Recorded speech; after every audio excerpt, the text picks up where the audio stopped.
Hi, this is Emily Aslanian with TV Insider, and I'm sitting here with the cast of Outlander. Hi. Hello. Thank you guys for coming out. I'm so glad to see you here. Season 5 is coming up soon, finally, in February. I can't wait. But I want to talk a little bit about a few things that happened at the end of Season 4. One huge thing. Jamie has been ordered to hunt down and kill his godfather, Murtaugh. How is he dealing with that news when we pick up?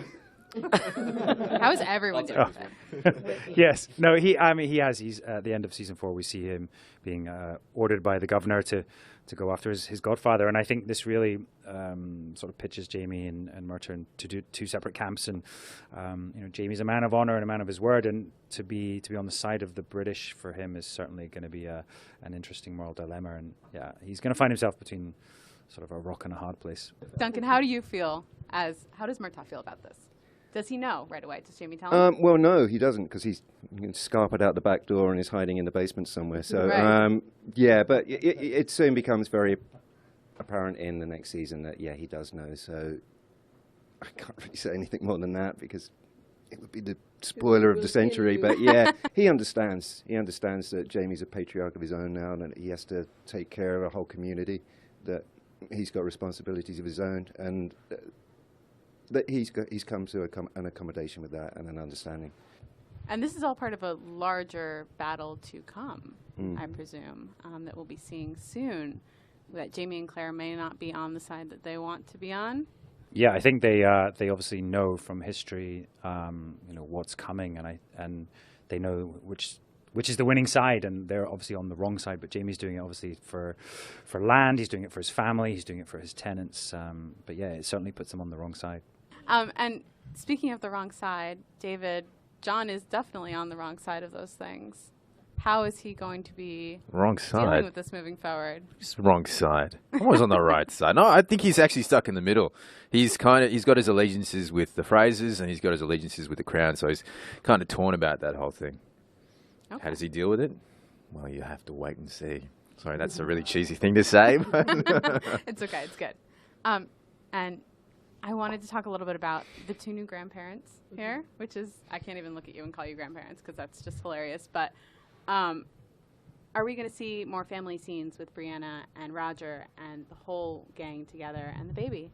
Yeah, definitely. I think, we sort of spent so much time establishing Fraser's Ridge last season, and now we get to see the family really settled in, and the community is growing, but it's so nice for Claire and Jamie to have Brianna and Roger there and Jemmy and be able to just enjoy being grandparents. I mean, it raises a lot of issues for them. Obviously, for Claire, she's very concerned with protecting her family, and that kind of brings in some cool medical stuff for me this season.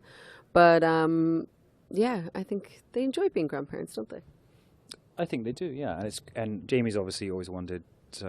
They both always wanted to have their home and their foam party and their last night and their extended family. And I think this season is about family, and it's about this whole family being torn apart.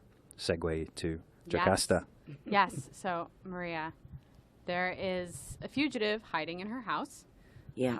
And she is in love with him. I'm mad about him. Yeah.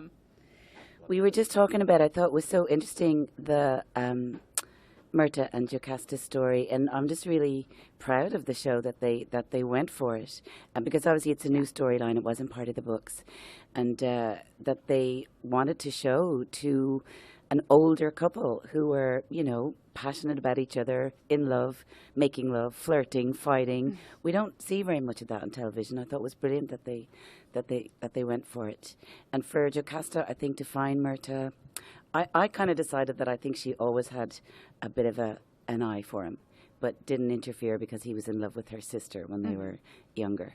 So now she's got a chance. And is that chance still relatively hopeful, even though he's a wanted man? Bad boy. Well, I never was one to be put off by the breaking of rules. That's all I could say, I think. We also lost a character, kind of lost a character this past season. Young Ian has been left behind. How will that loss affect Jamie and Claire moving forward? You know, it was tough for Jamie to say goodbye to young Ian. You know, he's family, but also I think he's almost at times I think Jamie sees him as a junior Jamie, and yeah, it'll be interesting if we do ever see him again. You know, who he's become and if he's become a man. I think he will. I don't know. I feel hopeful. He looked really happy there. He looked pretty happy. Yeah. I learned that in season 4, you learned how to gut a fish. I did. Can you tell me a little bit about that experience? Because I wouldn't say that I learned. I gutted fish before. Okay. This was a much bigger one than ones I'd ever gutted before, but. What's like the craziest thing that you guys have had to like pick up on this show, just because you're living in the 1700s? I don't know. I mean, that day was pretty crazy because it was beautiful. It was like this massive seawater. It was a trout. It was a river trout. Waterland.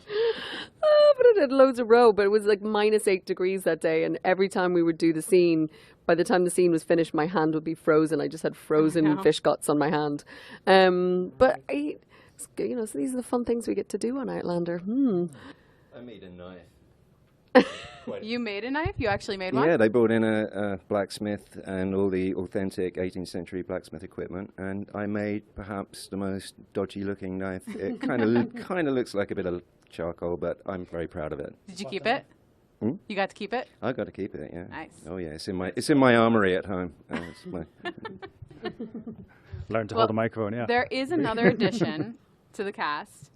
Adzo? Am I saying that right? Adzo. Adorable. So adorable.